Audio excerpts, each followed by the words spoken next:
ગીરના જંગલની તળેટીમાં શેત્રુંજી નદીના કિનારે અને ખોડિયાર ડેમના ધોધની બાજુમાં આવેલું છે ગળધરા ખોડિયાર માતાજીનું મંદિર।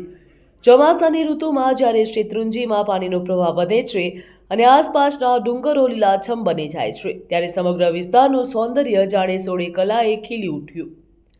ધાર્મિક આસ્થા અને કુદરતી સૌંદર્યનો આ અનોખો સંગમ ગળધરાને માત્ર તીર્થ જ નહીં, પરંતુ પ્રવાસન સ્થળ તરીકે પણ ખાસ બનાવે છે। ધાર્મિક માન્યતા અનુસાર ગળધરા ખોડિયાર માતાજીનું મંદિર આશરે 1600 વર્ષ જૂનું છે। સૌરાષ્ટ્રમાં ખોડિયાર માતાના મુખ્ય 3 ધામ પૈકી ગળધરાને એક મહત્વપૂર્ણ ધામ પણ માનવામાં આવે છે। રાજપરા, ભાવનગર અને માટેલ વાંકાનેરના અન્ય 2 મુખ્ય ધામ છે। આ મંદિર સાથે જોડાયેલી લોકવાયકાઓ આજે પણ ભક્તોની આસ્થાને વધુ મજબૂત બનાવે છે। કહેવાય છે કે પ્રાચીન સમયમાં આ વિસ્તારમાં રાક્ષસોનો ભારે ત્રાસ હતો, ત્યારે ખોડિયાર માતા અને તેમની 7 બહેનોએ રાક્ષસોનો સંહાર કર્યો।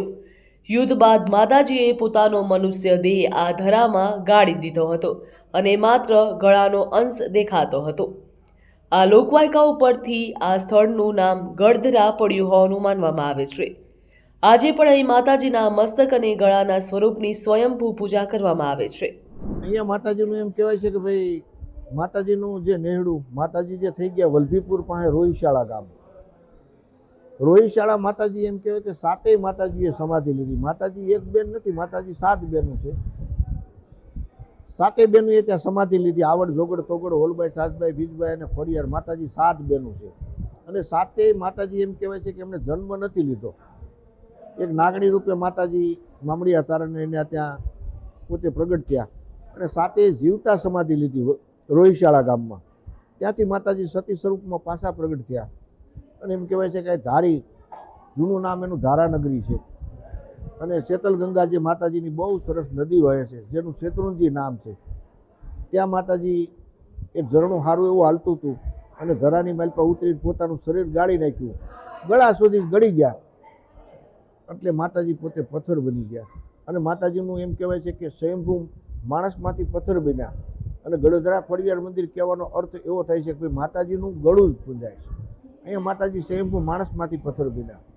અને માટેલ બીજું મંદિર માતાજીનું માટેલ છે, કીધું ગળધરેથી માજી મિશ્રી આવ્યા માટેલ ગામ, તો માટેલ માતાજીએ અહીંયા થઈ ગયા પછી એમણે સ્થાપના કરી એમના હાથથી। અને ત્રીજું ભાવનગર તો બધાને ખબર છે, રાજપરા ખોડિયાર, ત્યાં દરબારને અકૂટ વિશ્વાસ હતો અને એમણે માતાજીને ત્યાં વલભીપુર નજીક થતું અવરનવર જતા, તો માતાજીને ગઢમાં બેહાડવાતા। પણ આ માતાજી એવી હતી કોઈના ગઢમાં એને નહોતું ફાવતું, એવું નહીં કે ન બેસી શકે। તો 3 મંદિર એવા છે। ગળધરા મંદિર આ 9 કિલોમીટર ગામથી દૂર છે, બીજું માટેલ 7 કિલોમીટર છે અને રાજપરા ખોડિયાર 2 થી 2.5 કિલોમીટર છે। માતાજીનું મહત્વ તો બહુ મોટું છે ભાઈ। આ મંદિરે લગભગ વિશ્વભરનું માણસ આવે છે। ખોડિયાર માતાજીનું મૂળ નામ જાનબાઈ હોવાનું કહેવામાં આવે છે। ચારણ કુળમાં મામડિયા ચારણ અને દેવબાળાના ઘરે 7 બહેનોના તેમનો જન્મ થયો હતો તેવું ધાર્મિક માન્યતામાં છે। ખોડિયાર માતા પ્રત્યેની આસ્થા માત્ર ગળધરા પૂરતી સીમિત નથી, પરંતુ સમગ્ર સૌરાષ્ટ્રમાં માતાજીને શ્રદ્ધાપૂર્વક પૂજવામાં આવે છે। ગળધરા ખોડિયાર મંદિર સાથે જૂનાગઢના રાજા નવગણની કથા પણ જોડાયેલી છે। લોકમાન્યતા અનુસાર ઈસવીસન 1025માં ખોડિયાર માતાની કૃપાથી રાનવગડને પુત્ર પ્રાપ્ત થયો હતો। ત્યારથી ખોડિયાર માતાજીને ચુડાસમાના રાજવંશની કુળદેવી તરીકે પણ પૂજવામાં આવે છે। જહાલની રક્ષા માટે જતા સમયે ઘોડા અને ઊંચી ભેકડ પરથી નદીમાં પડ્યા હતા અને માતાજીએ તેમની રક્ષા કરી હતી તેવું પણ લોકવાયકા કથા છે, જે સ્થળ ઉપર આજે પણ ગુના તરીકે ઓળખાય છે।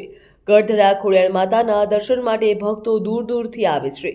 નવરાત્રી દરમિયાન આઠમના દિવસે હવન પૂજા સાથે વિશેષ ધાર્મિક કાર્યક્રમો પણ યોજાય છે। દિવાળી અને નવા વર્ષના દિવસો ઉપર અહીં મોટી સંખ્યામાં શ્રદ્ધાળુઓ ઉમટી પડે છે।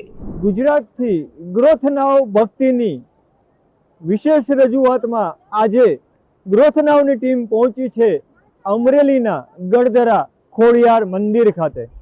આ 7 બહેનોમાંની એક બેન એટલે ખોડિયાર માતાજી। આ પવિત્ર ખોડિયાર માના ધામ એટલે ગળધરા અને આંબરડી નેશનલ પાર્ક પાસે આ ખોડિયાર ડેમ આવેલો છે।